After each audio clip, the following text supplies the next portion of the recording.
আজকে নান রুটি বানাবো, তার জন্য গরম জল নিয়েছি, উষ্ণ গরম জল। এর মধ্যে 1 চামচ ইস্ট দিব, 1 চামচ চিনি দিব, 2 কাপ ময়দা নিয়েছি, 2 চামচ গুঁড়ো দুধ দিয়ে দিব, লবণ দিয়ে দিব। সবগুলো উপকরণ একসাথে একটু মেখে নেব। ইস্টের জলটা দিয়ে দিব, গরম জল করে রেখেছি, একটু একটু করে গরম জলটা দিব। তোমরা নিশ্চয়ই দেখতে পেয়েছো আমি প্রথম দিকে তেল দিইনি, এখন একটু তেল দিয়ে দিয়েছি।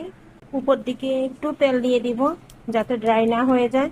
এখন চুলার কাছে রেখে দিয়েছি, গরম জায়গায় রাখতে হবে, রেখে দিব। হয়ে গেছে, এখন একটু বাতাসটা ঠেসে ঠেসে নিব। এখন গোল করে বানাবো। এখন এরকম মোটা রাখবেন। একটা ছেঁকে তোমাদের দেখাচ্ছি, এরকম ফুলতেছে, একবার দেখো। উপর দিয়ে তেলটা একটু ব্রাশ করে দিব। একদম রেডি, এখন শুধু খাওয়ার পালা। একদম রেডি খাওয়ার জন্য।